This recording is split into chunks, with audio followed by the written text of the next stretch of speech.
late March of 1922, 6 people on a small farm in Bavaria were murdered. The farm was called Hinterkaifeck. In the days before the killings, the family had reported strange events. Footprints in the snow leading to the farm, none leading away. Strange sounds from the attic at night, a newspaper that no one in the family had bought, a house key gone missing. The patriarch told his neighbors about it. He did not call the police. This is what happened at Hinterkaifeck. The farm was small, a wooden house attached to a barn. It sat in a clearing between 2 small villages, surrounded by forest. 6 people lived there. Andreas Gruber was 63 years old, a farmer. Difficult, his neighbors said. His wife Cecilia was 72. Their widowed daughter Victoria Gabriel was 35. She had 2 children. Cecilia, named after her grandmother, was 7. Josef was 2. And on the day of the murders, a new maid arrived. Maria Baumgartner. She was 44. Maria had been on the farm for less than 12 hours when she was killed. This is part of what makes the case unusual. It is one of the most thoroughly documented unsolved murders in German history. In the days before the killings, several events alarmed Andreas Gruber. The first event was footprints in the snow. They led from the edge of the forest to the back of the barn. No footprints led back. Andreas walked the perimeter of the farm twice. He found no exit tracks. On the night of the same day, sounds came from the attic. Footsteps, furniture being moved. Andreas went up with a lantern. He found nothing. No one, no disturbance. Then a house key went missing. Then a newspaper appeared on the kitchen table that no one had brought home. Andreas told the local mayor about all of this. He did not contact the police. He told his neighbors. They later said he seemed troubled. On the night of March 31st, 1922, something happened in the barn. The family went to the barn after dinner to settle the animals. All 4 adults plus the 7-year-old Cecilia entered. Inside the barn, they were killed. The weapon was a mattock, a long-handled tool used for breaking ground. It belonged to the farm. It was found at the scene days later.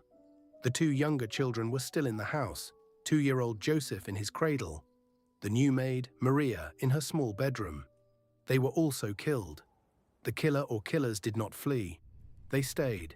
They cooked food in the kitchen. They fed the cattle and chickens in the barn. For 4 days, smoke rose from the chimney. Neighbors saw the smoke. They thought nothing of it. A traveling salesman knocked on the door on April 1st. No one answered. He left. On April 2nd, the farm dog was seen sitting alone in the yard. On April 3rd, the 7-year-old Cecilia did not come to school. The teacher was concerned. She sent a note to the family. There was no reply. On the morning of April 4th, 4 neighbors went to investigate. They knocked on the door.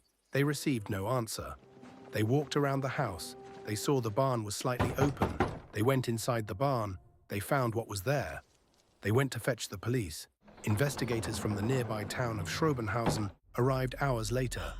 What they found was extraordinary in several ways. The crime had occurred days earlier, probably 4. Someone had remained on the farm. Food had been prepared in the kitchen during those days. Bread had been baked. The animals had been tended. The killer had lived on the farm with the bodies for days. This is exceptionally rare in homicide cases. The Munich Police Criminal Division took over the case. They interviewed more than 100 suspects in the first year alone. They tested handwriting samples. They examined fingerprints. They followed leads. Suspects came up. Then they were ruled out.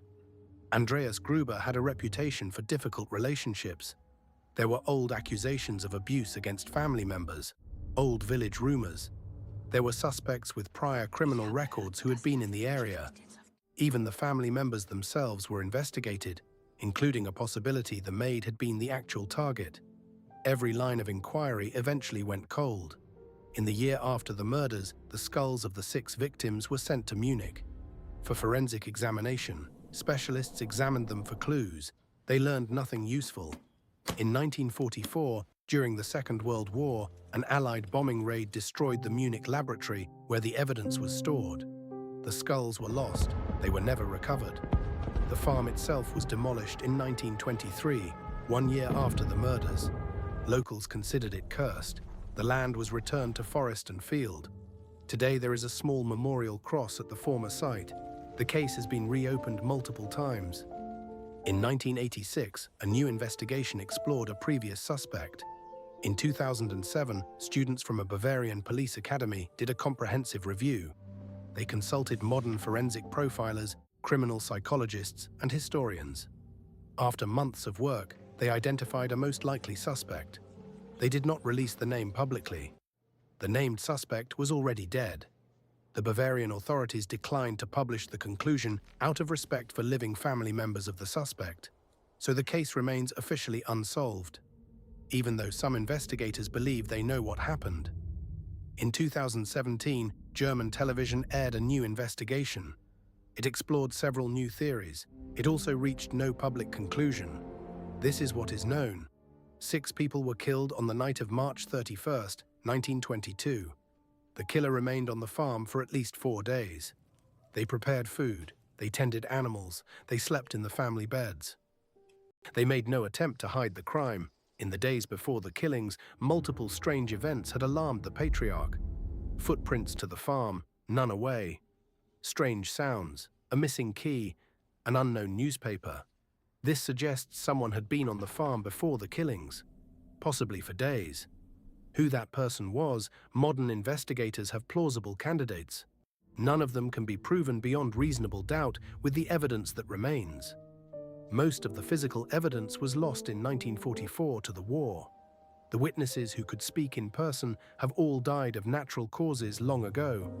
The farmhouse no longer exists.